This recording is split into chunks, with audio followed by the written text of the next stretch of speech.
सिर्फ दो क्लास थे दुनिया में, एक राजा एक प्रजा। राजा प्रजा। हुजूर सल्लल्लाहु अलैहि वसल्लम के बाद में ही हुजूर सल्लल्लाहु अलैहि वसल्लम ही एक नई क्लास लाए। हम जिसे बोलते हैं मिडिल क्लास। स्टडी करना पड़ेगा कि तुम्हारी और हमारी एक ही कैसा होने, वो तो है। एक ही का फॉर्मूला क्या होने वाला। आप बोले मुसलमान एक होना, अरे कैसा एक होने वाले। आज मुसलमान जो है सुन्नी तबलीगी इसमें से बच गए। 6 साल पहले 500 लॉस चेंज करा था, 500 लॉस।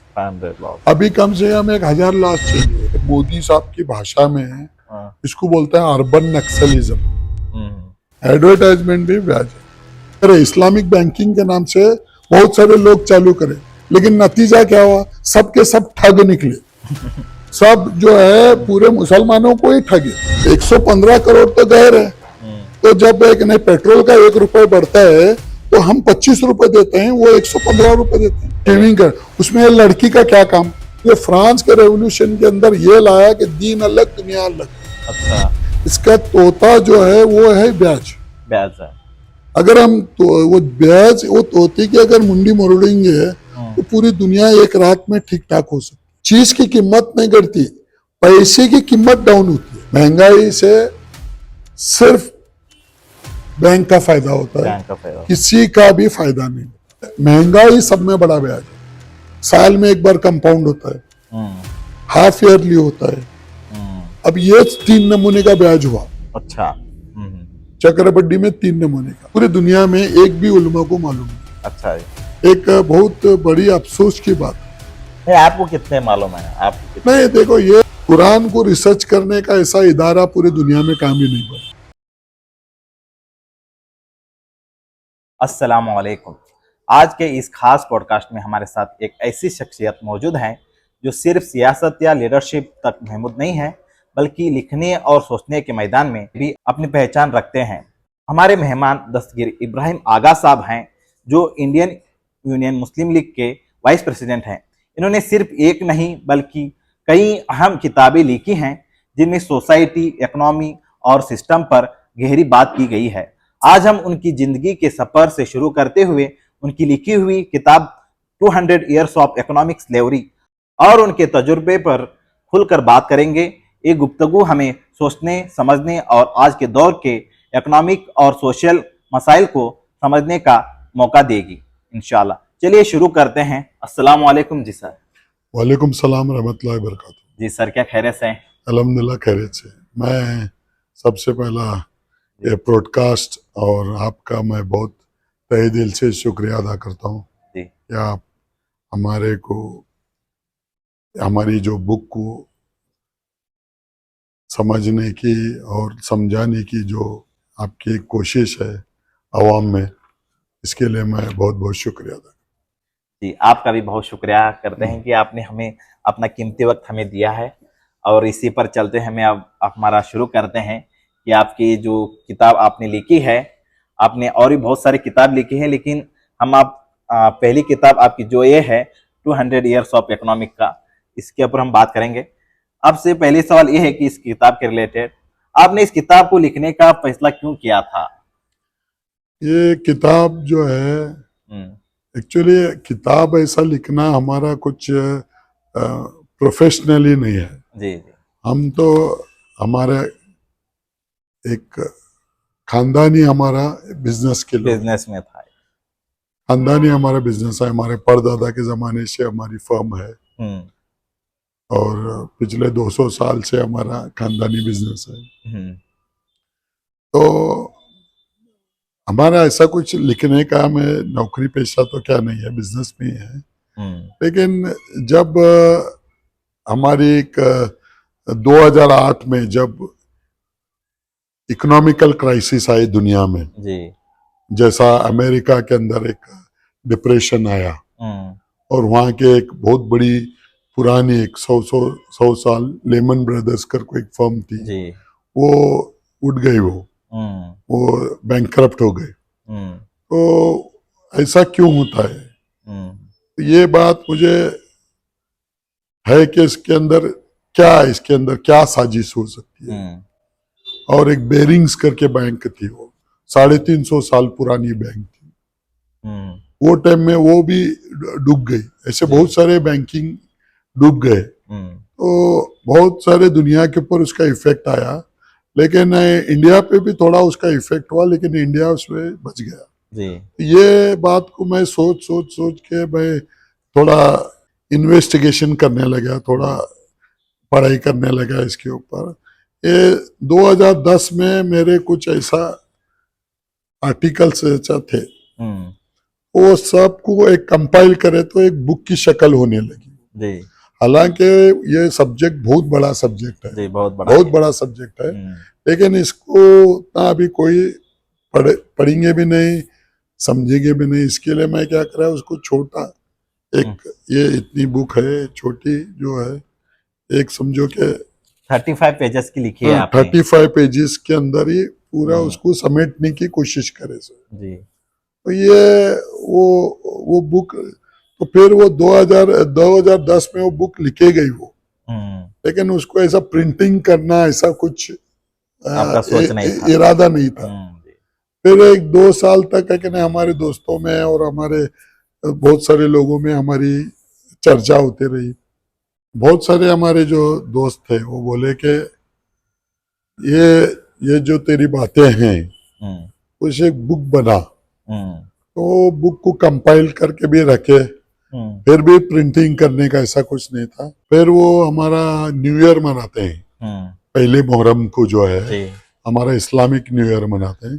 तो 2013 हमारे इंग्लिश कैलेंडर के न्यू ईयर में हमारी ये बुक रिलीज करे, उसे प्रिंट करके रिलीज करे। तो आज समझो कि करीब करीब 12 साल हुए बुक को लिखे हुए, और इत्तेफाक से ये पहली बार ऐसा हो रहा है कि ये बुक के ऊपर चर्चा हो रही है। ऐसा बुक के ताल्लुक से हम बहुत सारे मीटिंग करे, बात करे, लेकिन ऐसा एक चैनल के थ्रू कभी आपने एक्सपोज नहीं करे थे। अब ये पहली बार ही एक मौका है। प्रिंटिंग के हिसाब से हमारे को मिनिमम क्वांटिटी एक 500 ऐसा बुक बनाए थे, लेकिन हम 100 से भी ज्यादा नहीं बुक दिए। बाकी के बुक सब मेरे पास ही है, क्योंकि बुक थोड़ा ये इंग्लिश में भी है और इसके अंदर कुछ इकोनॉमिकल ऐसे टर्म्स हैं। अब जैसा फ्रैक्शनल लेंडिंग सिस्टम, जो एक फेडरल बैंक का जो अर्थ है, सेंट्रल बैंकिंग सिस्टम है, तो ये एक मतलब आम आदमी को समझना जरा बहुत मुश्किल होता है। जी, सही। तो वो हिसाब से जो है ये बुक जरा थोड़े लोगों को पढ़ने में जरा प्रॉब्लम आता है। ठीक है। और इसे आप अभी क्या इसको ट्रांसलेट करना चाहेंगे, हिंदी या उर्दू ऐसा? नहीं, मेरे चाहने से ऐसा कुछ नहीं है, लेकिन मैं समझता हूँ कि खास करके हर इंसान को, क्योंकि ये बुक जो है हालांकि हमारे कुरान और हदीस से रिलेटेड बुक है ये, लेकिन मैं समझता हूँ कि ये बुक जो है हर इंसान, जो क्रिश्चियन हो, हिंदू हो, कोई भी हो, तो सबको जो उनकी मेहनत को जो तकलीफ है, उनकी मेहनत को, जो उनकी मेहनत जाया जा रही है या उनकी मेहनत कोई तीसरा आदमी खा रहा है, तो वो अगर समझेगा, वो चाहे कन्नड़ में हो, चाहे किसी भी लैंग्वेज में अगर समझेगा, तो सबके लिए बेहतर है। और मैं चाहता हूँ कि इसके ऊपर एक रिसर्च होना। मैं बहुत कोशिश करे कि हमारे उलमा को मिलकर हमारे जो मदरसे जो हैं, अभी जो हमारे जो मदरसे हैं, क्योंकि मदरसे बहुत सारे मदरसे में अच्छा इंफ्रास्ट्रक्चर है, अच्छा है कि नहीं, बिल्डिंग है, अच्छा ये है, अच्छे तुलबा है, मतलब हर चीज है, लेकिन वहां पे क्या है कि उनका एक पर्टिकुलर उनका एक कैरिकुलम है। कुरान को रिसर्च करने का ऐसा इदारा पूरी दुनिया में काम ही नहीं बना। नहीं। और कुरान के अंदर से ये इकोनॉमिक्स को अंडरस्टैंड करने का ऐसा हमें बनाए नहीं। एक हमारी सब में बड़ी एक बदनसीबी है, समझो कि हमारे जो उलमाए दीन ये इसके ऊपर कुछ भी काम नहीं करे, और हमारे आज हमारे मुसलमान को और हमारे इस्लाम को जो दुश्वारियां और जो हमारी को तकलीफ जो आ रही है वो उसकी वजह से ही आ रही है। अच्छा। कि हुजूर सल्लल्लाहु अलैहि वसल्लम बोले थे कि 70 नमूने का दुनिया में जो है रिबा है, इंटरेस्ट, ब्याज। जी जी। तो 70 नमूने का कैसा है, क्या है, ये हमारे एक भी उलमा को मालूम नहीं पूरी दुनिया में। अच्छा, एक भी को नहीं मालूम है? पूरी दुनिया में एक भी उलमा को मालूम नहीं। अच्छा, एक बहुत बड़ी अफसोस की बात है। नहीं, आपको कितने मालूम है? आपको कितने? नहीं देखो, ये रिसर्च स्कॉलर का काम है। रिसर्च स्कॉलर हम तो क्या है रिसर्च। नहीं, आप कितने लोगों को, कितने उलमाओं इकराम को पूछे कि मैं वही बता रहा हूँ मैं कि ये एक रिसर्च स्कॉलर का काम है।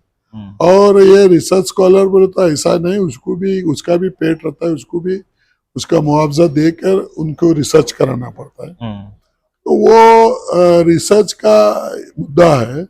और अभी मुझे अगर पूछेंगे तो मैं 10 से 12 नमूने का मैं ब्याज बोल सकता हूँ। अच्छा, समझे कि नहीं? 10 से 12 नमूने का मैं ब्याज बोल सकता हूँ। लेकिन इसके अंदर जो है अभी और जैसा है कि इकोनॉमी जैसा बढ़ती है, अभी ये हुजूर सल्लल्लाहु अलैहि वसल्लम के जमाने में जो 70 नमूने का जो ब्याज था, वो जमाने में अगर खोजेंगे तो 2-3 नमूने का ब्याज भी नहीं मिल सकता था। अच्छा, लेकिन हुजूर पैगंबर थे, हुजूर अल्लाह के नबी थे, तो हुजूर को आने वाले दिनों का पूरा इल्म था। हमारे को पहला आगाह करे सो ये कैसा इसके ऊपर ये होना, उसको आगे चलते चलते चलते चलते ये अब जैसा कंपाउंडिंग इंटरेस्ट है, चक्रवृद्धि जिसे बोलते हैं आप। जी जी। कंपाउंडिंग इंटरेस्ट जो है एक ब्रिटिश मैथमेटिशियन जो है 1650 में वो एक कंपाउंडिंग है, ये मेरे बुक में लिखा है, लिखे हैं, एरिथमेटिक क्वेश्चनिंग करके एक बुक लिखा है वो, उसके अंदर कंपाउंडिंग इसकी वो ये डाले। अब वो कंपाउंडिंग में कैसा है, साल में एक बार कंपाउंड होता है, हाफ ईयरली होता है। अब ये 3 नमूने का ब्याज हुआ। अच्छा। चक्रवृद्धि में 3 नमूने का। नहीं, मुझे quarterly cumulative, half yearly cumulative और एनुअली क्यूमुलेटिव, ये 3 नमूने का। और उसमें बहुत सारे इसके अंदर इंटरेस्ट है। और अभी वो पूरा अगर रिसर्च करेंगे तो उसमें ये पेपर करेंसी भी जो है वो उसी के अंदर है, वो ब्याज में काउंट होती है। और उसके आगे जाके तुम्हारा अभी डिजिटल करेंसी तो उससे बड़ा ब्याज होता है, बड़ा है, उससे बड़ा पेपर करेंसी से भी खराब डिजिटल करेंसी। इसमें क्या होता है कि इस्लाम के अंदर जो करेंसी का जो डेफिनेशन है वो उसकी एक इंट्रिंसिक वैल्यू रहना, value with in the value, वो जब तक नहीं है तो नहीं है। जैसा अभी 1 रुपए का हमारा एक सिक्का है आज जो हमें चलन में जो वापरते हैं, तो वो 1 रुपए को अगर हम ये करेंगे तो उसमें जो लोहा या जो भी धातु लगा है वो धातु की कीमत 1 रुपए है वो। लेकिन पेपर करेंसी के ऊपर हम 500 रुपए भी लिखेंगे तो 500 रुपए वैल्यू नहीं रहती, उसकी वैल्यू नहीं है, इंट्रिंसिक वैल्यू नहीं है। चीज को हुजूर सल्लल्लाहु अलैहि वसल्लम और अल्लाह जो है इसको हराम करे थे। और आज जो दुनिया में जो अफरा तफरी मची है ये ऐसी चीजों से मची है। और जी सर, अभी अरब के अंदर जो अभी दिनार के हिसाब से जो उनका वहां का कॉइन चलता है, देखो अभी सोने का जो एलिमेंट है थोड़ा तो ना उसके अंदर यूज होता है, उसके बराबर का उन्होंने बना थे। मैंने जैसा रिसर्च किया तो मेरे को पता चला कि उनका वहां का बराबर है। हमारे इंडिया में तो ऐसा नहीं है। अभी देखो एक बात बोलता हूं मैं, अब जो 70 नमूने का ब्याज जी, सब में बड़ा ब्याज कौन सा है बोलो? क्या कि महंगाई सब में बड़ा ब्याज है। महंगाई भी ब्याज, इन्फ्लेशन जो है, इन्फ्लेशन जो है सब में बड़ा इसमें ब्याज है इसके अंदर।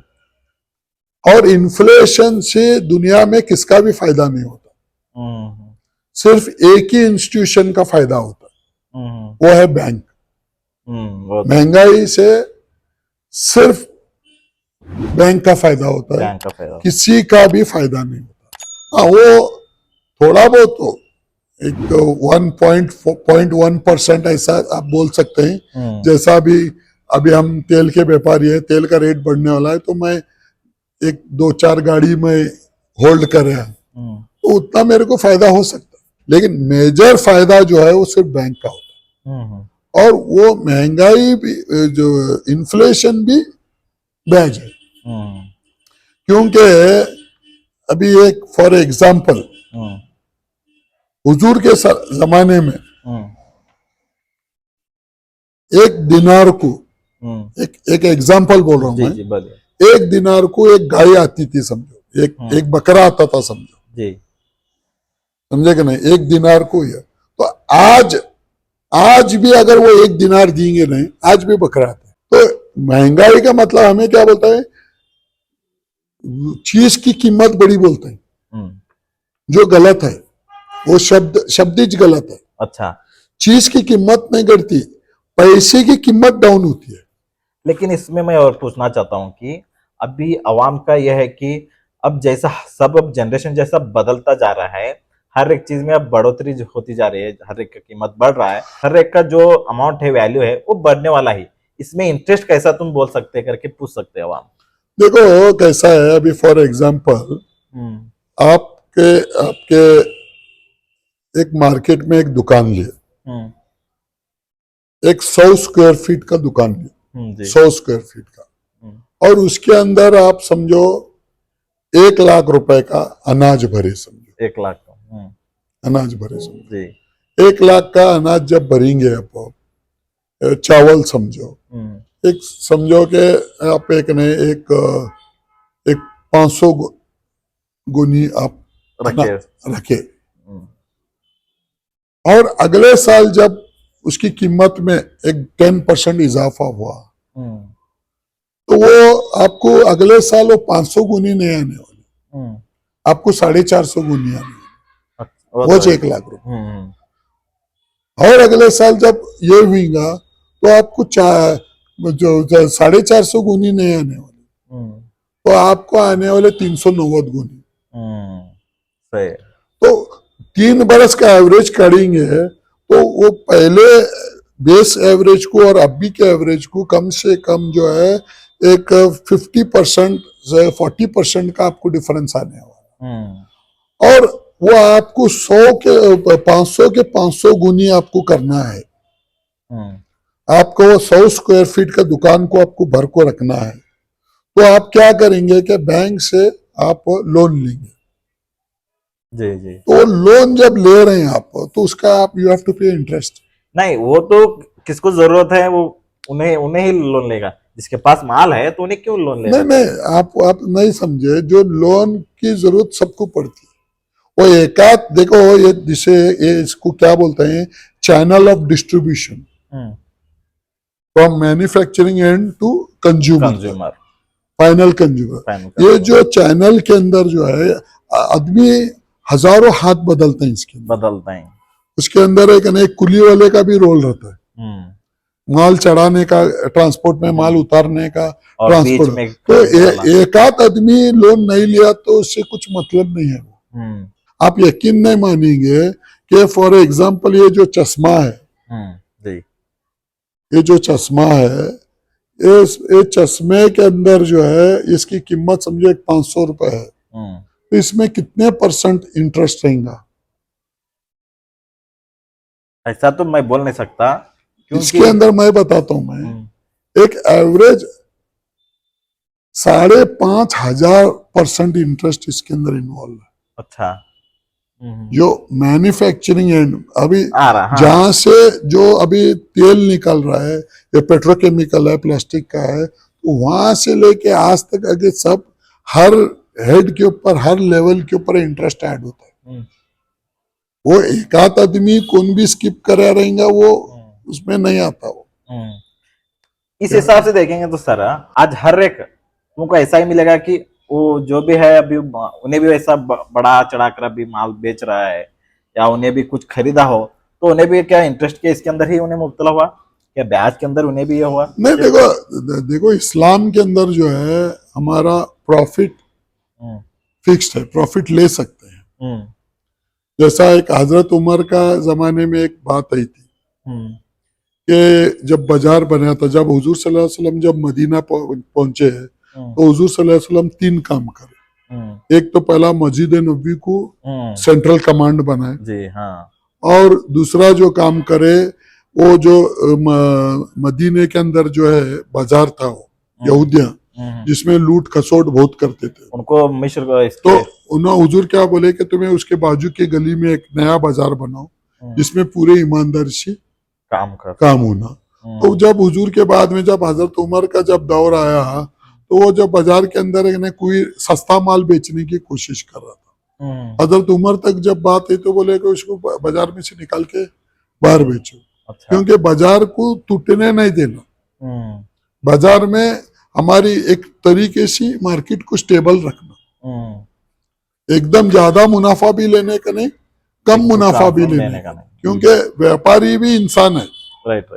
उसकी भी मेहनत लगी है, सुबह से शाम तक वो भी बढ़ता है, तो उसको भी ये होना। तो ये मार्केट को स्टेबल करने के हमारे इक़्तिदाम थे, लेकिन ये पिछले 200-250 साल में ये यहूदियों के हाथ में जब से राज गया, बैंकिंग सिस्टम लाए उन्होंने, तब से ये सब पूरा धर्म भरम हुआ पूरी दुनिया का। अच्छा, सही है। इंशाल्लाह इस पर उलमा इकराम इस पर गौर करेंगे, इंशाल्लाह इसका कुछ ना कुछ हल बताएंगे इंशाल्लाह। नहीं, उलमा इकराम हल बताने का ऐसा नहीं हो सकता, क्योंकि उसके स्तर बाकायदा एक स्टडी है जी। और वो स्टडी ये है कि पहला जो भी आदमी इसको स्टडी करना चाहता है तो उन्हें पहला ये कन्वेंशनल इकोनॉमिक्स समझना। अभी कन्वेंशनल इकोनॉमिक्स बोलेंगे तो क्या है कि बहुत सारे इकोनॉमिस्ट हैं, कैंट है और एक एडम स्मिथ है, और इनको ये पूरे हमारे इकोनॉमिक्स थ्योरी को पहला पूरा उसका मास्टर बनना। सेकेंड स्टेज पे जाके कम्युनिस्ट थ्योरी है जो कार्ल मार्क्स की जो दास कैपिटल है, वो कम्युनिस्ट थ्योरी को पढ़ के उसका मास्टर बनना, तब जाके हमारे इस्लाम के अंदर जो बताए। मैं इसलिए मैं आपको बता रहा हूँ, मैं जब जो उलमा इकराम की जब बात करे तो ऐसे मैं ये किताब लिखने के टाइम में बहुत सारे उलमा से मैं राब्ता कायम कर, बहुत सारे उलमाओं को मिला मैं, बहुत बड़े बड़े जयद उलमा जो अपने आप को जयद कहते हैं उनको मैं मिला के उनको मैं पूछा, तो बाद में एक आलिम बोलने लगा, मैं बोला हुजूर सल्लल्लाहु अलैहि वसल्लम 70 नमूने का ब्याज बताए सो है, और वो कौन कौन सा है बताओ। क्योंकि मेरा ऐसा विश्वास था, हतम ताई के किस्से में एक कहानी रहता है ना, एक बड़ा जिन्नात भी है, नहीं एक बड़ा जिन्नात रहता है, एक बड़ा राक्षस रहता है, तो उसको कोई मार नहीं सकता, बहुत ताकतवर रहता है, लेकिन उसकी जान जो है एक तोते में रहती है, वो तोते को मारी गए तो जिन्नात मरता है। वैसे यहूदियों की जो इनका जो एक जो जाल बिछाए है, ये जो जाइनिज्म का जो जाल है, इसका तोता जो है वो है ब्याज है। अगर हम तो वो ब्याज वो तोते की अगर मुंडी मोड़ेंगे तो पूरी दुनिया एक रात में ठीक ठाक हो सकती है। सही है, लेकिन आज तो मुझे लगता है नहीं ऐसा देखे, उन्होंने भी ये जो सिस्टम लाया ऐसा क्या है कि नहीं, ऐसा दुआओं से ऐसा फूक के नहीं लाया, वो तो जंग जदल करके लाए, first world war, second world war, और ऐसे हजारों लाखों जंगा कर को लाए, करोड़ों लोगों के खून के ऊपर, करोड़ों लोगों की लाशों के ऊपर ये अपना साम्राज्य कायम करे। नहीं, आपने बताया फर्स्ट वर्ल्ड वॉर और सेकेंड वर्ल्ड वॉर, इससे पहले आपने बताया, इससे पहले बता रहे कि इससे पहले ये सब आया है सिस्टम। नहीं, इसका इनका जो साम्राज्य कायम करने का जो है वो फॉल ऑफ स्पेन, जब मुसलमान जब स्पेन हारे वहां से इनकी शुरुआत होती है। वो करते करते बड़ा झटका दुनिया को लगता है फ्रेंच रेवोल्यूशन में, फ्रेंच रेवोल्यूशन। सेकेंड झटका लगता है दुनिया को बोल्शेविक रेवोल्यूशन, रशिया में रेवोल्यूशन जो आया, जार की हुकूमत को खत्म कर रहे, खाली बैंकिंग थ्योरी के स्तर खत्म करे से। फ्रांस में रेवोल्यूशन लाना है, क्योंकि फ्रांस के रेवोल्यूशन के अंदर ये लाया कि दीन अलग दुनिया अलग। अच्छा, दीन अलग दुनिया अलग, दीन अलग दुनिया अलग, दुनिया के अंदर लिखे गया है पूरा बाकायदा। जी। पोप जो है वेटिकन सिटी में बैठ के लिखा है उन्होंने, वो अपने एक लिखा है तो समझे कि नहीं, दीन अलग। अगर तुम्हारे को इसके बाद में चाहे इंडिया में मतलब मुसलमानों में आया कि मौलाना है तो भाई तू मस्जिद में बैठ के नमाज पढ़, दुनियादारी में हम देख लेते हैं। अच्छा ये सब ये है। तो हमारे उलमा लोगों को ये स्टडी जब तक नहीं होती और ये स्टडी करने के स्तर हमारे वैसे इदारे होना, हमारे वैसे मदरसे होना, ये स्टडी करने का स्तर, तब जाके हम एक स्टेज पे पहुंच सकते। जी सही है आपकी बात। मेरे को लगता है हर एक उलमा इकराम को पता भी है, वो कहीं एक दो ऐसे रहेंगे कि जिनको नहीं पता है, एक दो ऐसे मिलेंगे आपको नहीं पता है ब्याज की, जो आपने 70 ये बताए, तो उसके अंदर तुम ना अक्सर मिलेंगे तुमको पता है, सो ऐसा बताए मेरे को। ठीक है, वो बताए जो है वो कहाँ है, उसकी क्या भी एक किताब की शक्ल उन्होंने नहीं, उसकी जरूरत नहीं है। ऐसा कैसा जरूरत नहीं है। पूरा दुनिया में अफरा तफरी जो माशरा जो बिगड़ा है, आज जो पूरी बर्बादी है, फॉर एग्जाम्पल ब्याज का और एक मैं आपको रूप बोलता हूँ मैं, ये जो है गैर जरूरी एडवर्टाइजमेंट, जरूरी एडवर्टाइजमेंट अलग, गैर जरूरी जिसमें मतलब गैर जरूरी। अब ये एक शेविंग का एडवर्टाइजमेंट हो रहा है, शेविंग का, उसमें लड़की का क्या काम, क्या नहीं ये जो है, ये जो चीज है, ये अगर उलमा लोगों को मालूम रहता था, उलमा को छोड़ो किसी को भी मालूम रहता था, तो उसे एक न एक किताब की, आज जो है, आज वो किताब की जरूरत मुसलमानों से ज्यादा हिंदुओं को है, आज वो किताब की जरूरत मुसलमानों से ज्यादा क्रिश्चियनों को है, क्योंकि दुनिया में 800 करोड़ में 200 करोड़ मुसलमान हैं, 600 करोड़ तो गैर मजहब के लोग हैं। और जो महंगाई हो रही है वो हम कहने, समझो फॉर एग्जांपल इंडिया में 140 करोड़ लोग हैं, उसमें से 20-25 करोड़ मुसलमान हैं, तो 115 करोड़ तो गैर है। तो जब पेट्रोल का 1 रुपए बढ़ता है तो हम 25 रुपए देते हैं, वो 115 रुपए देते हैं। जब शक्कर का भाव जब 1 रुपए बढ़ता है तो हम है कि ना 25 रुपए हमारे जाते हैं, तो उनके 100, ये तो नुकसान उनका ज्यादा है, लेकिन उनको एक अलग चीज का उनको गुमान में है, इसलिए ये तो ये ब्याज का ये मुसलमानों से या इस्लाम से कुछ नहीं है, पूरी दुनिया अवाम को। इसके लिए हुजूर सल्लल्लाहु अलैहि वसल्लम बोले कि हुजूर सल्लल्लाहु अलैहि वसल्लम का यह है कि ब्याज लेना, ब्याज देना, ब्याज के जो लिखता है कातिब और उसके गवाह को अल्लाह और अल्लाह के रसूल की तरफ से जंग, ऐसा कौन से भी गुनाह को जंग ऐसा डिक्लेयर नहीं करे। जी जी जी जी, समझे? अब जना भी एक गुनाह है और दूसरे बहुत सारे गुनाह हैं, उसे ये नहीं, ये जंग करने का जो है मतलब हम लड़ना है इसके लिए, भिड़ जाना। तो आप वो बोल रहे हैं अगर उनको उलमा लोगों को मालूम है तो लड़े क्यों नहीं फिर? नहीं, मेरे को कहीं उलमा इकराम बताए कि इसकी किताबें भी है, इसका सब सिस्टम लिखा हुआ भी है, और कौन सा ब्याज किस तरह है, इसकी किताब भी है, बताए मेरे को।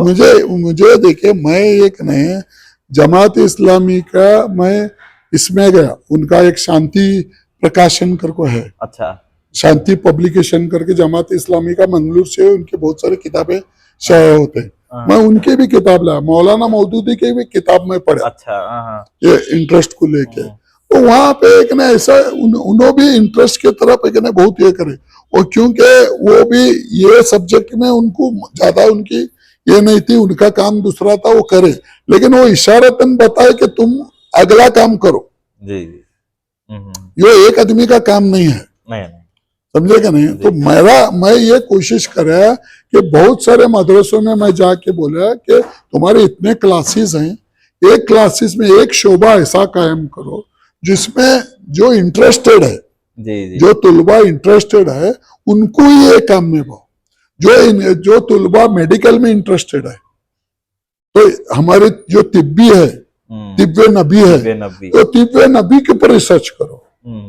जो तुलबा जो है एस्ट्रोनॉमी में इंटरेस्टेड है, जो तो उसमें रिसर्च करो। तो ये सब जो है, देखो कुरान जो बुक है वो book, it is not the book of science, it is the book of science. उसमें इशारतन सब चीज बताए, सब चीज है। तो अगर पूरा साइंस अगर बुक रहती थी तो न जाने कितनी बड़ी किताब होती थी वो। जी लेकिन इतनी वो 30 पारों के अंदर जो अल्लाह समेटा है तो उसके अंदर इशारे दिया सा। और यहूदी लोग जो है या गैर जो लोग है, अब जैसा बच्चे का पेट में पैदा होता है ह्यूमन एम्ब्रोलॉजी का, और डॉक्टर किथ मोरिस जो है वो एम्ब्रोलॉजी जो कुरान को पढ़ के चोने के नहीं रिसर्च करा, और जब उसको मालूम हुआ तो इस्लाम कबूल करा। है ऐसे बहुत तो से ऐसे बहुत सारे बातें हैं, लेकिन जिस कुरान जो हमारे हाथ में है हमने उसके ऊपर रिसर्च नहीं करनी, समझेगा नहीं। और ये आप इसमें कैसा है देखो, अगर कोई भी अगर ऐसा अच्छा है, अब जैसा एक नहीं एक अभी थोड़े दिन पहले है, मतलब एक 8-10 दिन पहले वो जावेद अख्तर और वो एक मुफ्ती का है, तो मुफ्ती साहब जो है उसे जावेद अख्तर को जीरो करे हाँ? और उन्होंने बहुत अच्छा बोले। अब जावेद अख्तर जैसा उसने तो उनके सामने एकदम पानी कम चाय एकदम बेतुकी सर का लग रहा था। मैं सुना तो उन्हें एक नहीं जावेद अख्तर बोल रहा है कि वो 20 मिलियन ईयर्स वो लाइट ईयर्स दूर वो एक स्टार है, और उससे हमें लेकर क्या करना। अरे तेरे को लेकर क्या करने का मतलब, अल्लाह बड़ा है नहीं। हाँ?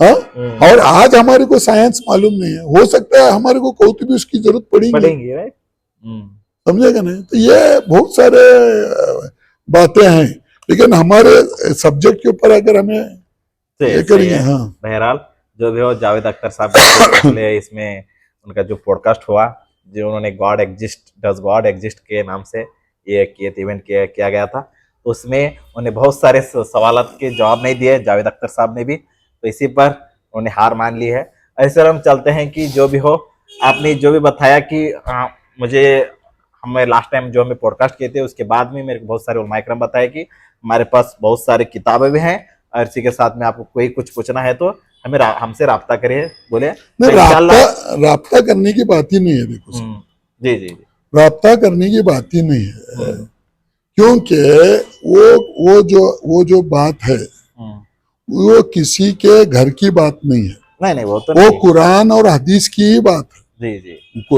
मैं जो भी बोल रहा हूँ या उलमा जो भी बोलेंगे, कोई भी जो बोलेगा, क्योंकि ब्याज जो है हराम है, वो तो हराम है ही। वो जो अव्वल जो टॉप गुनाहों में आता है, टॉप के गुनाह, शिर्क के बाद में यही है बराबर। और हमारा ईमानी वो है। हाँ, हमारा अगर वो हमें अगर उसके अंदर हम जरा भी शक करेंगे तो हम ईमान से जाने वाले। तो उसके अंदर हमारे को रास्ता करो या नहीं करो का सवाल नहीं आता। नहीं मैं वो नहीं बता रहा हूं। मैं क्या बोल रहा हूँ कि हम सामने जाके देने हो। जी जी, वो तो है। सामने खुल के बोलने होना, खुल के ऊपर उसके ऊपर बात होने होना, खुल के ऊपर एक नहीं, क्योंकि अभी नए डेरिवेटिव्स आते रहते मार्केट में, नए डेरिवेटिव्स आते रहते।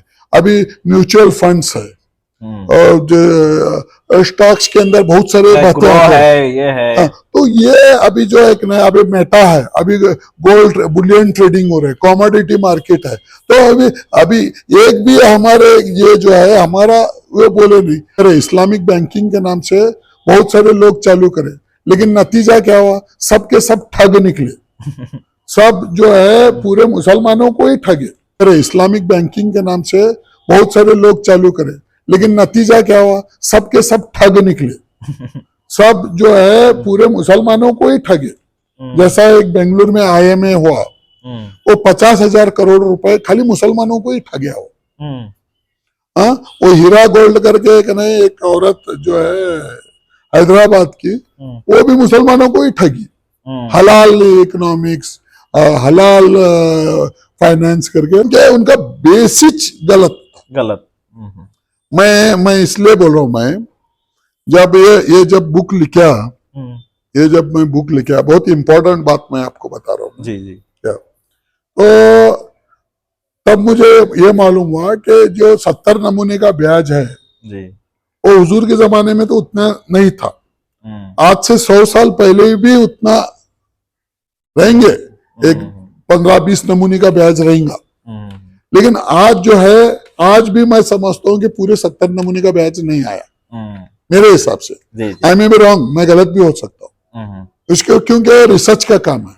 वो तो है। और आने वाले एक 25-50 साल में वो पूरा 70 नमूने की जो हुजूर की जो पेशन गोई थी वो पूरी होने वाली, और वो होके चढ़ने वाली। क्योंकि हुजूर सल्लल्लाहु अलैहि वसल्लम बोले थे कि आखिरी जमाने में हर इंसान के ऊपर सूद की धूल उड़ने वाली हमारे ऊपर। अभी हम ना चाहते हुए हमें बैच के अंदर है, क्योंकि सिस्टम वैसा डेवलप करे क्या। तो मैं कहना वो बात के ऊपर कहना मैं सोचता था कि हमारे उलमों को नहीं समझता, लेकिन वो अभी 1-2 साल पहले तक भी मैं ये I was under that impression. लेकिन 2 साल के अंदर मैं ये किताब में लेके आया, सो वो हदीस को मैं वापस वो हदीस को मैं साथ में ये करा कि इस हमारे जो इस्लाम के अंदर जो है हमारी इकोनॉमिक जो 2-3 टर्म्स हैं, जैसा अभी कॉमर्स में होता है, कॉमर्स अभी जो अकाउंटेंसी में सीखते हैं तो अकाउंटेंसी के 3 रूल्स हैं, 3 अकाउंट्स है। रियल अकाउंट, तुम्हारा नॉमिनल अकाउंट, क्या। तो ऐसा जो अकाउंट्स हैं वो वैसा हमारे भी रूल्स है। जैसा ट्रांजैक्शन जो है लिया दिया, तो इस्लाम के अंदर लिया दिया जो ये है वो कैश में ही है, कैश में, उधार नहीं है। उधार नहीं है। जैसा मैं आपको बता रहा था कि कैश क्रेडिट है, मतलब कैश डिस्काउंट है, सीडी।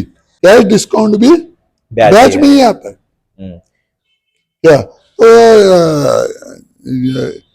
इसके अंदर जो है हमारा जो वो हुजूर सल्लल्लाहु अलैहि वसल्लम जो बताए थे, उसको स्टडी करने के बाद में हमारे को वो पूरा ये आता है कि हमारे इसके अंदर ही पूरा ये है कि हमारे को ज्यादा रिसर्च नहीं, वो 3 पैरामीटर्स में अगर हम हर ट्रांजेक्शन को वो 3 पैरामीटर्स के ऊपर ही वो मतलब वो कसौटी है। वो सोने को जैसा आप घस के देखते हैं कितने कैरेट का है, वैसा वो 3 हदीसों के ऊपर ही पूरा हमारा इकोनॉमिक सिस्टम बेस्ड है। अगर वो 3 इसमें नहीं आता तो दैट इज हराम। तो वो चीज को अभी तक हम डिफाइन नहीं करे, उसको हम एक अभी तक हम वेट करे सो है, समझे कि नहीं, कि हमारा कैश का जो भी है, जो भी हमारा कैश लेना देना है वो पूरा जो है कैश में है, मतलब लेवा देवी जो है ट्रांजैक्शन कैश में। सेकंड हमारा जो ये है कौन सा, कि जो भी लोन है कर्ज हंसना जिसे बोलते हैं, वो कर्ज हंसना ही है। उसको आप इतने टाइम में देना, वो टाइम में देना आप बोल नहीं सकते। अगर आपको बड़ा दिल करके किसी को भी उधार देना है तो उसे टाइम का तगाजा नहीं कर सकते आप उसके साथ। तो ये चीजों को अगर हम ये फंडामेंटल्स में अगर हम उनको जकड़ेंगे तो हमारे को सब समझ में आने वाला। बेशक वो तो है ही, ये भी पॉइंट है इसमें भी। सही है, जो भी हो सर ने बताया कि उनका जो भी है सिस्टम, उनका जो तरीका है, उनकी सोच है वो आपके सामने रखा है। तो इसके इसी पर चलते हैं, हम नेक्स्ट क्वेश्चन पर चलते हैं। सर आपके मुताबिक सूद और बैंकिंग सिस्टम आम इंसान की जिंदगी को कैसे मुश्किल बना रहा है? नहीं देखो, आज कैसा है बैंकिंग सिस्टम जो है, अभी हमें जो एक सो कॉल्ड वेस्टर्न डेमोक्रेसी में जो जी रहे हैं जी, इसके अंदर बैंकिंग सिस्टम हमारी जिंदगी का एक पार्ट बना। अभी ये जो मोदी आने के बाद में जो है वो जो जन धन जो अकाउंट है, आप हर इंसान का एक जन धन अकाउंट होना चाहिए, वो चाहे बच्चा हो, स्कूल को जाने वाला बच्चे का भी जन धन अकाउंट होना चाहिए। तो अभी उसे इसके ये अभी हमारा पार्ट बन चुका है, और इसके साथ इसकी बदनसीबी हमारी पार्ट बन चुकी है, क्योंकि हमारे को समझ में नहीं आ रहा, हमारी को ये जो चकाचौंध लग रही है। आज हर इंसान के पास हर चीज है जी, मतलब उसके आरामदायक हर चीज है। पहले इतना खाना नहीं था, इतने कपड़े नहीं थे, इतनी गाड़ी नहीं थी, लेकिन आज सबके पास है, लेकिन खुशी नहीं है। खुशी नहीं है, अंबानी नहीं है। नहीं है, हैप्पीनेस कहाँ भी नहीं है। दुनिया में एक ही कंट्री है भूटान, जो उसकी ग्रॉस जीडीपी जो है, भूटान। भूटान भूटान जो भाई, है, ग्रॉस जीडीपी जो है, it is calculated on happiness. Happiness. और वहां जाके देखेंगे तो वहां वसाइल की बहुत सारी कमी है। हिमालयन रेंज का एक छोटा देश देश वो, है वो, हाँ हमारे लेकिन वहाँ लेकिन लोग खुश हैं। हम्म, पहले हमारे जो बड़े लोग थे वो उनके पास कुछ भी वसाइल नहीं थे, ना जेट्स थे, ना टेलीविजन, ना मोबाइल, कुछ नहीं था, लेकिन वो हमेशा खुश होते थे। आज हमारे पास सब है। और हमारा लोग मतलब साइंटिस्ट रिसर्च करके बोले हैं कि ये टाइम भी छोटा होते जा रहा है। हाँ, हमारा सुबह से शाम पहले कैसा होती थी समझ में नहीं आता था। अभी दिन कैसा जा रहे हैं, साल कैसा जा रहे हैं, कुछ भी समझ नहीं नहीं। समझ में आ रहा है ऐसा ही लगता है। हाँ, अभी रमजान गया, अभी दूसरा रमजान आया, अभी नेक्स्ट मंथ ही है समझेंगे। फरवरी में। ये जो चीज है ये हमारे को, और उसमें क्या हो रहा है कि अमीर अमीर बनते जा रहा है, गरीब गरीब बनता जा रहा है। गरीब गरीब बनते जा रहा है। और दूसरी बात, जो अमीर बनने के लिए जो उसे पॉलिसीज लाने का है, वो पॉलिसीज लाने के लिए तबाह बर्बाद करना। फॉर एग्जाम्पल जो है, बहुत वही, इसमें तो पॉइंट है, मैंने भी इस पर सोचा तो उसके अंदर है पॉइंट। जो हेगेलियन डायलेक्ट्रिक्स करके, एक हेगल करके एक जर्मन फिलोसोफर था, यहूदी। अच्छा। वो उसने एक न एक लिखा है, उसकी एक न एक इसकी एक थीसिस है उसकी। वो थीसिस, एंटीथीसिस और सिंथेसिस, मतलब एक प्रॉब्लम क्रिएट करना, उसका रिएक्शन लेना और एक सोल्यूशन देना। आज वो क्या बोलता है कि दुनिया में जो है अशांति, जंगिच दुनिया के सिर्फ फायदेमंद है। जब तो वार होते रहेंगे, बिल्डिंगें टूटते रहेंगे, गाजा तबाह होता रहेगा, तब जाके नए फैक्ट्री में नई सीमेंट बनते रहेंगी, नए फर्नीचर बनते रहेंगे और नया सब होते रहने वाला। अगर वार नहीं हुईगी, अगर ये चेयर पे बैठे हैं तो अगर मुझे पूछेंगे तो ये हमारे दादा के जमाने का है बोलेंगे तो फैक्ट्री चलेंगी वो। ये रोज झगड़ा होते रहना, रोज हम आप झगड़ते रहना, रोज टूटते रहना, रोज जलते रहना, तब जाके नया नया फैक्ट्री चलने वाला। तो ये उनकी थ्योरी है। अब ये इनका जब बेस ऐसा है, डिस्ट्रक्शन उनका जब फंडामेंटल बेस है, तो वो आप सोच सकते हैं इसका क्या होने वाला है। सही है, सही, वो तो है ही। ऐसा इसका आपने लास्ट जो बात की थी उसमें भी बताया था, लास्ट क्वेश्चन में भी, कि यहूदियों ने एक हमको एक जकड़ के रखा है, तो उसी के अंदर भी आ जाता है। तो इसी पर और एक मैं सवाल ये करना चाहता हूँ कि आज का आदमी लोन के बगैर क्यों नहीं चल पा रहा है? ऐसा सिस्टम ही बना है, सिस्टम बना है, सिस्टम ही। और उसमें सिस्टम में मैं जब आपको मैं शुरू में बताया कि एडवर्टाइजमेंट भी जो है एक ब्याज है, ब्याज है। एडवर्टाइजमेंट भी ब्याज है। आज क्या हो रहा है कि एडवर्टाइजमेंट में से हमारे को एक ललसा पैदा होती है, एक इंसान को लालच पैदा होती है कि मैं वो चीज लूं, वो चीज खाऊं, वो खाने से मेरा फायदा हो रहा है, नुकसान हो रहा है, वो मैं नहीं देखता। एक मेरे को कपड़े की जरूरत है, नहीं देखे, वो जरूरत मैं नहीं देखता। लेकिन गैर जरूरी चीज, और फॉर एग्जाम्पल ये पीछे जो हमारा जो ये है, हम इसके ऊपर कितने देर बैठते रहेंगे? हार्डली हफ्ते में 1 घंटा पर बैठते नहीं, लेकिन ये बैठा है। लेकिन हमारी कोई गैर जरूरी चीज है। हाँ, वो तो है। लेकिन हमारी एक लालसा ऐसी है कि इंसानी फितरत में लालसा ऐसी है, तो एडवर्टाइजमेंट एक ऐसा लालच पैदा करती है। या लोगों में, मेरे दोस्तों में, मेरे सोसाइटी में, मेरे समाज में, मैं अपना बड़ाई दिखाने के लिए मैं कार लेता हूँ, मैं एक घर लेता हूँ, मैं कर्जे में ही लेना पड़ता, मजबूर। अब शादी कर रहे हैं हम, तो शादी करना है तो अल्लाह की सुन्नत, हुजूर सल्लल्लाहु अलैहि वसल्लम की सुन्नत है, अल्लाह का हुक्म है, शादी करना हम कर रहे हैं। लेकिन उसके अंदर एक लाइटिंग करो, पताखड़ी उड़ाओ, 1 से 25 नमूने का खाना खिलाओ, बड़े बड़े इसमें ये करो, तो ये पैसा मैं कहाँ से लाने वाला? मैं ये लोन नहीं लेने वाला।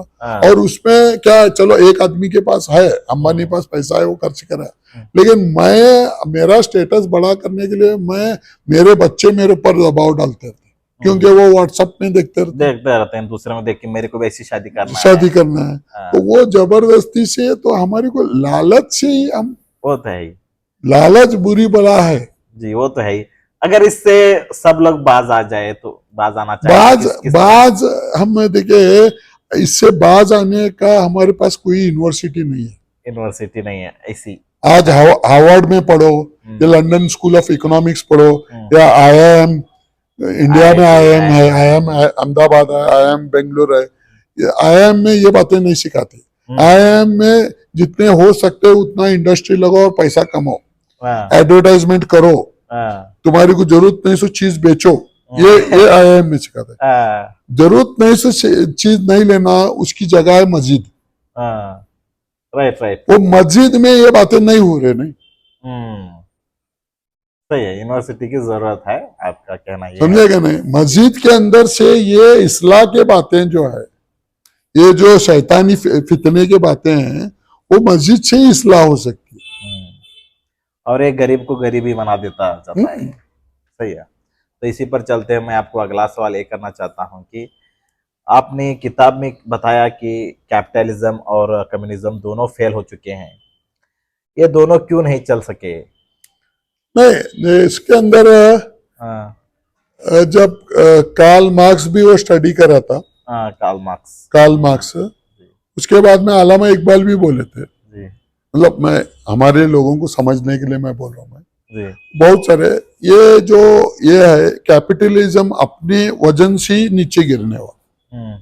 तो आज वो अभी ये समझो कि वो बोलते हैं पाप का घड़ा, ये पाप का घड़ा अभी भर चुका है, वो फुटने की ही देरी है।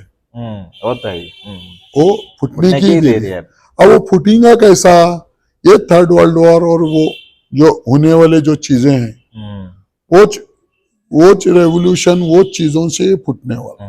ऐसा फुटने वाला बोले तो ऐसा कोई उनको हिदायत देने वाला ऐसा कुछ नहीं है। नहीं, और आखिर में अब दुनिया जब फना होगी तो आखिर में ईसा अलैहिस्सलाम आने वाले हैं, तो वो भी एक, अब जो गड़ा फुटने वाला हमारा जो पाप होगा वो भी एक हो सकता है। वो हो सकता है। वो सब ऐसे जो ये सब पेशेंट गोए हैं हुजूर सल्लल्लाहु अलैहि वसल्लम के क्या आखिरी जमाने में जो है, जो आखिरी मार्का होने वाला, कयामत कब आने वाली, जब एक भी दुनिया में अल्लाह का नाम लेवा नहीं रहने वाला तब। लेकिन उसके पहला एक जमाना ऐसा आने वाला, वो जमाना खुलफाए राशिदीन का जमाना है। अच्छा, जिसमें जस्टिस एंड इक्वालिटी, वो जमाने में हो सकता है सब मुसलमान नहीं रहेंगे। जस्टिस एंड इक्वालिटी जो है वो खुलफाए राशिदीन के जमाने की रहने वाली। अच्छा। जिसमें ऊंच नीच का फर्क नहीं रहने वाला, सबको जो है इक्वालिटी तकसीम होनी, वो आने वाला। तो ये कैपिटलिज्म जो है, क्योंकि इसमें इंटरेस्ट का जो सब्सटेंस है, बैंकिंग का जो दखल है, क्योंकि अभी मैं आपको एक बात बताता हूं, मैं अभी एक कार ले रहे जी। कार एक ऐसी चीज है जो आदमी अपनी हैसियत से लेता है, अपनी हैसियत से लेता है, बराबर। अभी मेरी एक हैसियत है, एक कार लेने की है, मैं समझो 1 लाख रुपए की, एक एग्जांपल बोल रहा हूं मैं, 1 लाख रुपए की अल्टो कार लूंगा मैं, मारुति की अल्टो कार, मेरी हैसियत है 1 लाख की, और वो 1 लाख रुपए मेरे लिए बहुत बड़े हैं। आपकी हैसियत रहेंगी, आप एक समझो एक मर्सिडीज कार लेने की, फॉर्च्यूनर कार लेने की, जिसकी कीमत है 50 लाख। तो आपके लिए 50 लाख बड़े हैं, लेकिन आप 50 लाख एफर्ट कर सकते हैं। हमारे दूसरे भाई है, अब जैसा मुकेश अंबानी है, उसकी एक बुकाटी है, नहीं तो एक कौन सी तो बेंटली कार है जिसकी 5 करोड़ रुपए कीमत है, तो उसके लिए 5 करोड़ रुपए बड़े हैं, लेकिन वो अफोर्ड कर सकता है। लेकिन हमारे सिस्टम ऐसा बिल्टअप करे सो यहूदी है कि हर साल उसका डिप्रिसिएशन होना और 15 साल में कार स्क्रैप होना। राइट। तो आप 1 लाख रुपए को 15 साल में डिवाइड करेंगे तो हर साल 8-8.5 हजार रुपए, 7,000 रुपए होता है। 7,000 रुपए, 7,000 रुपए आप फाड़ के फेंके जैसा आपकी मेहनत की इनकम। वो तो है, बराबर। क्योंकि वो उसकी वैल्यू जीरो जीरो है। उसके साथ साथ आपको इंश्योरेंस भरना, इंश्योरेंस बनना, उसका जो उसके साथ खर्चा साथ है। टैक्स भरना, हम्म, उसके साथ साथ है कि ना वो पेट्रोल वेट्रोल तो टायर शीट पेट्रोल तो आप इंजॉय करते रहते हैं, हम्म, तो इंजॉय करने का आप कीमत चुका रहे हैं वो ठीक है। ठीक है। लेकिन ये इंश्योरेंस और जो टैक्स आप जो भर रहे हैं इसका जो जो आपके ऊपर जो मानसिक तरास जो हो रहा है हम्म, अतिरिक्त, और वो 15 साल में जब उसकी कीमत जाएंगी तो अब सोचो आदमी इंसान खाली राबते रहने वाला, एक कार के पीछे अपनी जिंदगी पूरी तबाह कर लेता है, हाँ, राइट। समझे कि नहीं? क्योंकि उससे एक नहीं फिर 15 साल के बाद एक नई कार होना, तो नई कार तो कार के उस तरह कमाते रहना, कमाते रहना उन्हें जिंदगी भर, उन्हें सेव नहीं कर सकता, सेव नहीं कर सरप्लस वैल्यू को बचा नहीं सकता उन्हें। हम्म, अगर एक कार है, पहले जमाने में एम्बेसडर कार आती थी, पहले जमाने में फियाट कार आती थी, वो फियाट कार लिए तो 30-40 बरस तक रहते थे, फिर वो जब बेचेंगे तो स्क्रैप में भी उसकी उतनी कीमत आती थी, जितनी खरीदी करते थे उतनी कीमत तुम्हारे को स्क्रैप में आती थी, सही है। समझेगा नहीं? लेकिन अभी वो नहीं होता, प्लास्टिक का लगा रहता है, उसकी क्या कीमत कीमत नहीं उसका, फिर वो रिस्क में जाने लगा। तो सही है, आपकी बिल्कुल बात सही है। इसी पर चलेंगे अगले क्वेश्चन पर। क्या प्रॉब्लम्स रूल्स में है या उन लोगों में जो रूल्स बनाते हैं? नहीं, प्रॉब्लम से देखो हमारे जो सिस्टम है, पार्लियामेंट्री सिस्टम जो है, वो पार्लियामेंट्री सिस्टम ऑफ गवर्नेंस जो है, उसके अंदर क्या है कि हमारे को दिखता है कि फलाना आदमी एक प्राइम मिनिस्टर बना है, फलाना आदमी एक मिनिस्टर बना है, फलाना आदमी एक न एक एमपी है, वो पार्लियामेंट में बैठे हैं, वो बहस कर रहे हैं, और एक स्पीकर बैठा है, और उन्होंने हम एक टीवी में देख के खुश होते रहते हैं या नाराज होते रहते हैं, झगड़ा चलते रहता है, ये है वो है वो है। लेकिन इसके पीछे जो है कॉर्पोरेट लॉबी जो काम करती है जी, और कॉर्पोरेट लॉबी पूरी यहूदियों की है, वो उनके मतलब के वो रूल्स बनाते हैं और उनके मतलब से वहां रूल पास होता है। एक एग्जांपल मैं आपको देता हूं, मैं एक हेलमेट है, हेलमेट का जो है अभी तो कंपलसरी चल रहा है, लेकिन ये पिछले 30 सालों में ये रूल 10 बार आया, लेकिन आज कोई फॉलो नहीं कर रहा। 10 बार आया तो रूल आता था, तो कोई एक शख्स जाके कोर्ट में केस बाता था, तो वो एक साल 1.5 साल के बाद में वो हेलमेट का रूल कैंसिल होता था। तो हमारे जितने बाइक होल्डर है सब हेलमेट लेते थे, घर में रखते थे। एक 4 साल के बाद में वो ये होता था, फिर जब 4 साल के बाद में या 3 साल के बाद में जब वापस रूल आता था तो वो पुरानी हेलमेट ढूंढने गए तो मिलती नहीं थी घर में, नई हेलमेट खरीदना, तो हेलमेट की इंडस्ट्री चली। तो हेलमेट की इंडस्ट्री के जो उनका जो कंसोर्टियम है, उनका जो एक लॉबी है, वो उनको फाइनेंस करके वो ऐसा करते थे। ऐसा जो इंश्योरेंस का है, ऐसा एक ने ये जो हमारे को ये जो पीडीसी सिस्टम है, ये बहुत सारे जो हमारी को अच्छा लगता है स्कीम्स, राशन हमारे घर में फ्री आ रहा है, ये फ्री आ रहा है, लेकिन इसके पीछे बड़े बड़े लॉबीज काम करते हैं, वो तो है कॉर्पोरेट लॉबीज। अभी देखो, अभी हमारे कर्नाटक का डेवलपमेंट कितना हो रहा है, अभी उन्होंने 2000 रुपीज दे रहे वुमेन्स के लिए, ठीक है, और हमारे राशन अब जो 5 किलो होता राशन वो 10 किलो बनाए। इसके पीछे इनका एक जो हमारा करंट बिल था, हमारा 200 यूनिट फ्री कर दिए, लेकिन इसके पीछे में कितना डेवलपमेंट कर रहे हैं अभी कर्नाटक को देखो, और इससे पहले कितना डेवलपमेंट होता था। इसको हमारा ही लेको ना, फिर अब हमारा टैक्स बढ़ाए, और जिसका जो ये था इलेक्ट्रिसिटी बिल का जो दुकान वालों का हाई इंक्रीज कराए, और भी जो अभी जो हर एक में टैक्सेस बढ़ोतरी हो जा रही, लेकिन इनका फायदा अलग तरीके से है। नहीं, इसका देखो, ये जो आप जो सवाल कर रहे हैं और इसका मैं जवाब दूंगा, तो इसको एक नए हमारे मोदी साहब की भाषा में इसको बोलते हैं अर्बन नक्सलिज्म। अर्बन नक्सलिज्म बोलते हैं इसको। अगर जो भी ऐसी बात करता है, कारपोरेट के उलट जो भी आदमी बोलने की कोशिश करता है, तो अर्बन नक्सली होता है, समझेगा नहीं? वो क्या बोलता है, हम तरक्की कर रहे हैं।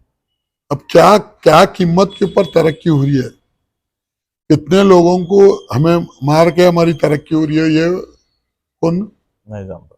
नहीं जानते, समझे कि नहीं। तो इसमें ये बहुत डीप स्टडी है और ये आम आदमी को समझ में आने वाली बात नहीं, और ये चीजों को जल्दी में बदलाव आने की भी कोई गुंजाइश नहीं। क्या नया लॉ आने से कुछ चेंजेस नहीं, लॉ ऐसा नहीं आ सकता नहीं आ क्योंकि सकता। हमारा सिस्टम ही ऐसा है कि हम नया लॉ लाच नहीं सकते। अभी हमारा जब से मोदी आए थोड़े बहुत लॉज लाया थोड़े changes। नहीं, हाँ। मोदी जो है उन्होंने सोचा है कि पूरा कॉन्स्टिट्यूशन बुक ही चेंज कर कॉन्स्टिट्यूशन बुक तो चेंज हुई है। कॉन्स्टिट्यूशन बुक के अंदर हमारे जो है आज से 6 साल पहले 500 लॉज चेंज करा था, 500 लॉज। 500 लॉज। अभी कम से कम 1000 लॉज चेंज हुए थे, हाँ।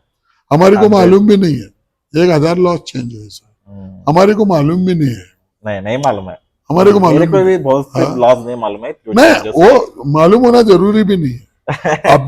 अभी ये जो 1 साल पहले जो है ये न्याय ये जो करे हमारे जो सीपीसी और आईपीसी जो आता, इंडियन पेनल कोड जो आता, वो जो ब्रिटिश टाइम का था, उसे काट के भारतीय न्याय ये करके अब उसका नाम चेंज करे। तो वो चीज वो जो दिखने वाले हमारे दिख रहे हैं हमारे, लेकिन अंदर से क्या हो रहा है हमारे को समझ में नहीं आ रहा। जो चीज जो हमारे अभी वकील को भी क्या होता है, जो क्रिमिनल प्रैक्टिस होता है जितने ये है उनको मालूम होता है, जो सिविल है वो उनको मालूम होता है, जो वक्फ बोर्ड का है उसको मालूम होता है। तो वक्फ बोर्ड वाले को क्रिमिनल का ज्यादा मालूम नहीं रहता।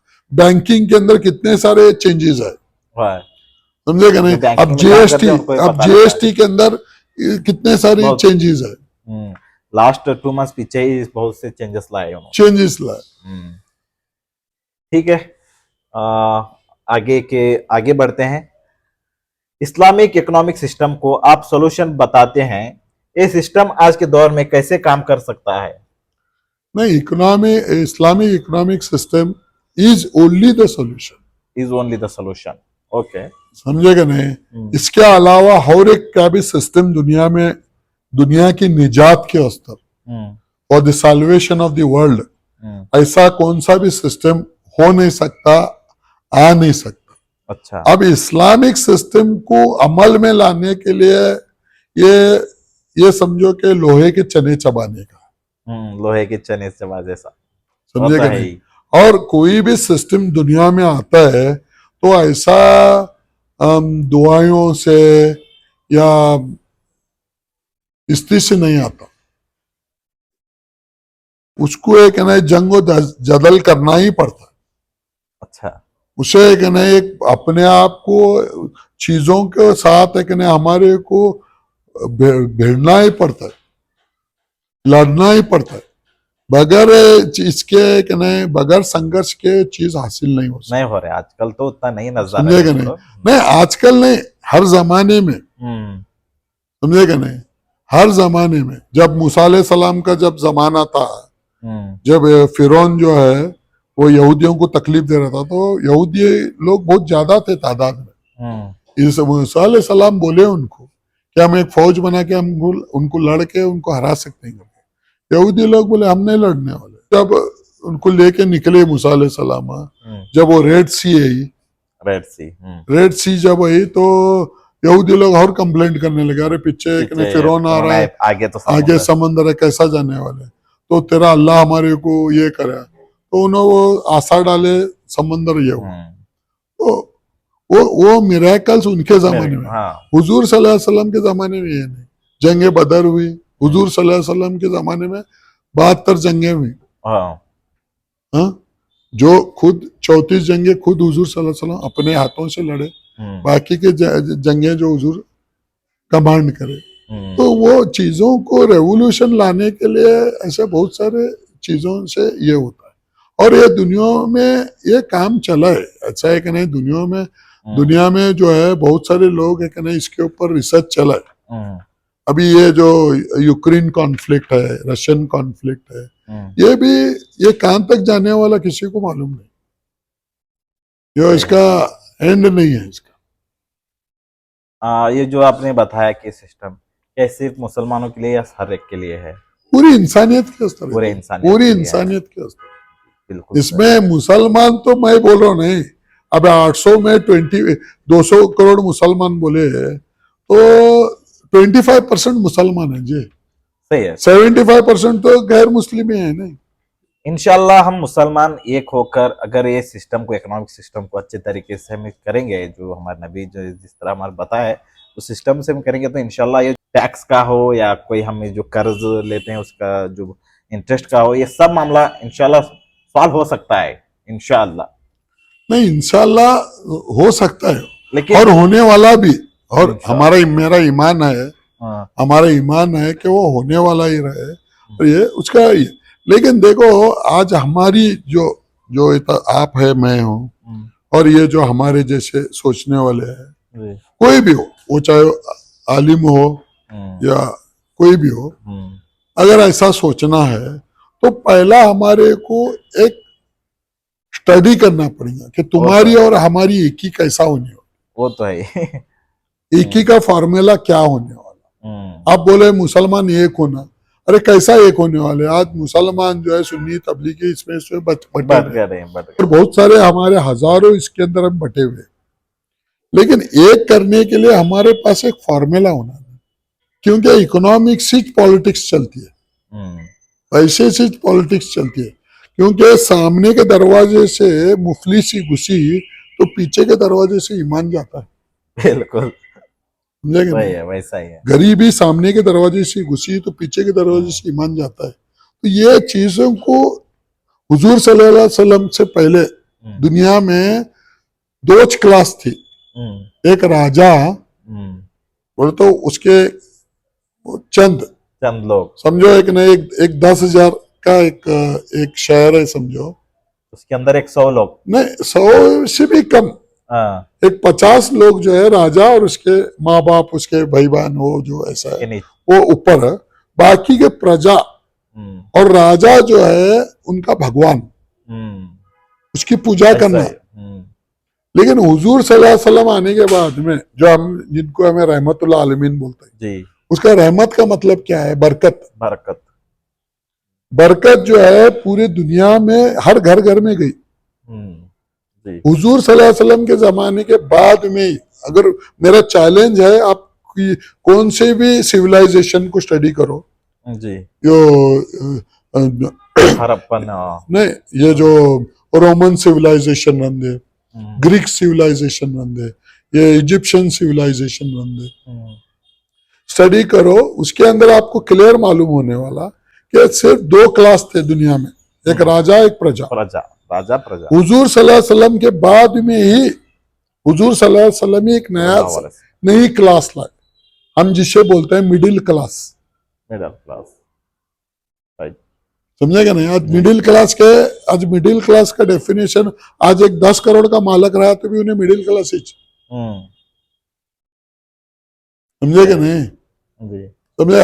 आज से समझो एक नहीं, 50 बरस पहले एक नहीं, तुम्हारे पास 1 लाख रुपए रहे तो भी आप अपर क्लास में आते थे, लेकिन आज महंगाई इन्फ्लेशन के हिसाब से मिडिल क्लास ही चाहिए। तो ये मिडिल क्लास जो रहमत जो है, वो रहमत इसलिए हुजूर सल्लल्लाहु अलैहि वसल्लम को टाइटल इसलिए मिला कि वो ब्याज को हराम करने के बाद में, ब्याज एक इकोनॉमिक सिस्टम के अंदर एक बांध है, एक डैम है जो पानी को अड़ा के रखता है। अगर ये खोलेंगे तो सब पूरी उसकी जो रहमत जो है सब घर घर में पहुंच जाती है। ये चीजों को जब तक हम स्टडी नहीं करते, हम एक ही की दावत दे नहीं सकते, हम किसी को भी एक नहीं कर सकते। हम अगर ये बात के ऊपर अगर हम इत्तेफाक, हम पहले खुद करना, इसका एक सिस्टम लिखने के बाद हम गैर को भी मिलेंगे तो वो भी एक ना हमारे को, क्योंकि आज जो है दलित जो है सब में ज्यादा मुतासिर है। आज थोड़े जो छोटी जात के जो हिंदूज है उनकी ऐसी हालत है, मैं सोच नहीं सकता। ये किताब लिखते टाइम में जब मैं स्टडी करा, मैं एक टाइम इसे गया था, आसाम गया था मैं 2011 में, जब 2012 में बहुत बड़ा दंगा हुआ था, मुसलमान को बहुत मारे थे। हम मुस्लिम लीग की तरफ से हम रिलीफ देने के लिए गए थे। अगर आप आज इस किताब को दोबारा लिखें तो क्या नई बातें याद करना चाहेंगे इसमें? ना देखिए, नए बात तो कुछ नहीं है, जी। लेकिन ये बातों को ज्यादा एलाबोरेट करना, हम्म, ये बातों के ऊपर ही ज्यादा फोकस करने की बात है। उसमें बहुत सारे चीजें हमारे भी समझ में आई सो है, और बहुत सारी चीजें नए नए निकल के भी आए सो। अब जैसा डिजिटल फ्रॉड हो रहा है, जी, उसके अंदर लिखा भी है समझे कि आपने नहीं, भी। तो वो जमाने में वो डिजिटल इकोनॉमी के बारे में मैं लिखा हूं मैं बुक, लेकिन अभी डिजिटल इकोनॉमी किस तरह से अभी उसका शेप लेने वाली, और डिजिटल फ्रॉड कैसा हो रहा है, तो और वो ये सब चीजें उसके अंदर अगर ऐड हो सकती है, लेकिन बेसिक जो फंडामेंटल है वो इंटरेस्ट का है, और वो फंडामेंटल ही रहने वाला जी। और जो हुजूर सल्लल्लाहु अलैहि वसल्लम जो 70 नमूने का जो बैच बताए हैं कि दुनिया में आने वाला है, और उससे पूरी इंसानियत को तकलीफ होने वाली, और पूरे इंसानियत उसकी गुलाम बनने वाली। आज हिटलर जो है, जर्मनी में जो हिटलर बना और जिसकी वजह से सेकेंड वर्ल्ड वॉर हुई, अडोल्फ हिटलर, उसके जमाने में जब फर्स्ट वर्ल्ड वॉर हुई, फर्स्ट वर्ल्ड वॉर के अंदर जर्मनी जो है उन्हें वो वॉर जीत रहा था, लेकिन अलाइड फोर्सेस जो है, जो यहूदियों की मदद से ब्रिटिश के जो अलाइड फोर्सेस है, उन्होंने जर्मनी को वॉर हराए, और वॉर हरा को उसके ऊपर उसका जो चांसलर था जी। उसके ऊपर जो है पूरे वॉर के डैमेजेस उसके ऊपर डाले। ये बहुत बड़ी बात है, मैं तुम्हारे को छोटे में करके बता रहा हूं। मैं पूरे जो जंग का जो नुकसानात हुए वो जर्मनी पे करना पड़ा, जर्मनी को पैसे देना पड़ा, तो उसके वजह से जर्मनी में भूखमरी की हालत हुई। वहां के जो अच्छे अच्छे जो, वहां तो मुसलमान नहीं थे, वहां के जो अच्छे जो खानदानी क्रिश्चियन के जो लोग थे, वो उनके औरतें प्रोस्टिट्यूशन में, फाशिपन में है, उनको पेट की भूख बुझाने के लिए, अपने बच्चों की भूख बुझाने के लिए है। अब ये देख के हिटलर को गुस्सा आया, और इसकी वजह यहूदी थे, क्योंकि यहूदी वहां के पूरे बिजनेस के ऊपर उनका कंट्रोल था, पूरा इंडस्ट्री के ऊपर, पूरा बैंकिंग के ऊपर, पूरा इसके ऊपर, और ये पूरा दोनों तरफ से वोच करे। जब ये हिटलर के समझ में आया तो उन्हें उसका बोला कि इसका एक फाइनल सोल्यूशन होना वो है, उसके हिसाब से वो फाइनल सोल्यूशन पूरे यहूदियों को जान से मारना करके उन्हें गैस चैम्बर बनाया, और ऐसा बहुत सारे लोगों को है जो कि एक तरीके से झूठ भी है, क्योंकि वो ईरान का जो अहमदीजान जो था, ईरान का प्रेसिडेंट ने बोला कि हॉलोकॉस्ट एक झूठ है करके, थोड़े यहूदियों को मारा हिटलर, थोड़े जूस को मारा, लेकिन वो जो अभी उसे जो बड़ा चढ़ा को दिखाते हैं कि 60 लाख यहूदी मरे, उतने तो क्या वो मरे नहीं। अच्छा, वो एक हॉलोकॉस्ट करके उन्होंने बनाए सो है, वहां पे उसका कोई आज तक इन्वेस्टिगेशन हुआ नहीं कि वहां इतने लोग मरे करे करके, लेकिन एक पूरा एक बनाए सो एक घड़े सो पूरी दुनिया पिछले 70-80 साल से मान रही हो। तो ये जो बुराई है, ये बुराई हर हाल में खत्म होना, वो किसके हाथ से अल्लाह काम लेने वाला, कैसा वो बुराई खत्म होने वाली, और आप और हम वो बुराई को खत्म करने के लिए हम क्या कोशिश करना, ये सब एक सोच का एक बैठक, क्योंकि आज हमें ये मॉडर्न इकोनॉमी के अंदर, ये बैंकिंग के अंदर जो है हम पूरा गिरफ्तार हो चुके हैं। एक ऐसी हमारे ऊपर एक गिरफ्तारी है कि हम हम घर में बैठ के भी जेल में बैठे जैसे, वैसा ही है, समझे कि नहीं। आज ये बहुत बड़ा एक दुनिया के ऊपर एक संकट है, समझे कि नहीं। अभी हम बोलते हैं न्यूक्लियर बॉम्ब का संकट है, उससे बड़ा बॉम्ब ये है, समझे कि नहीं। ये जो ब्याज की जो वबा है, ये बहुत बड़ी वबा है, तो इससे बचना चाहिए। बिल्कुल, बहुत सही बात की आपने। और आप हमारे व्यूअर्स के लिए आखिर में क्या पैगाम देना चाहोगे? हमारे एक, मैं तो खुद कोशिश कर रहा हूं, मैं मेरे छोटे छोटे पैमाने पे, और मैं भी चाहता हूं कि सब लोग जो है, ये जो इकोनॉमिक सिस्टम है वो एक बहुत कॉम्प्लिकेटेड सिस्टम है, और इसकी हिस्ट्री में जाते हुए इसे स्टडी कर को, इसे पहला समझ को, फिर बाद में दूसरों को समझा को, और इससे ज्यादा से ज्यादा बचने की कोशिश करना। एक नौसियत है, एक बहुत बड़ी, एक हमारे ऊपर एक वबा है, एक बहुत बड़ी बीमारी है। इससे हर इंसान जो है, वो चाहे हिंदू हो मुसलमान हो जो भी है, इससे बचने की कोशिश करना। जी बिल्कुल। हम अगर ये कोशिश नहीं करेंगे तो हमारे को ना सिर्फ मुझे तकलीफ होती है, मेरे औरत बच्चों को और मेरे घर को तकलीफ होती है, और हमारे बच्चों को तकलीफ होती है। हाँ, और इससे क्या होता है कि पूरा माशरा पूरा खराब होता है। और इससे क्या होता है कि बहुत, मैं बोल नहीं सकता, क्योंकि ये जो हुजूर जो बोले कि इसकी जो नौसियत है वो बहुत बुरी है, ये पूरा हमारा सामाजिक स्ट्रक्चर को पूरा खराब करती है। फाइनेंशियल, तुम्हारा अब एक आदमी, एक कर्जदार आदमी है, उसे लास्ट का बहुत सारे आप देख रहे रहेंगे खुदकुशी कर रहे हैं, जी, कर्ज के दबाव में आके खुदकुशी कर रहे हैं, या कुछ लोग गलत काम कर रहे हैं। हाँ, लड़का है तो गलत काम कर रहा है, कुछ चोरी चपाटी का काम कर रहा है, औरतें हैं तो गलत काम में जा रहे हैं। तो ऐसे बहुत सारे इसकी नौसियत है। और हम एक नहीं, क्या होता है कि एक आदमी कर्ज में आने के लिए उसके पास बच्चों को ध्यान देने के लिए टाइम नहीं रहता, वो अपने टेंशन में रहता है, तो बच्चे बिगड़ते रहते हैं। तो ये कोई एक ऐसी बीमारी है जो अगले हजारों बुराइयों का मंबा है, वो जड़ है वो। तो इससे हम बचना चाहिए।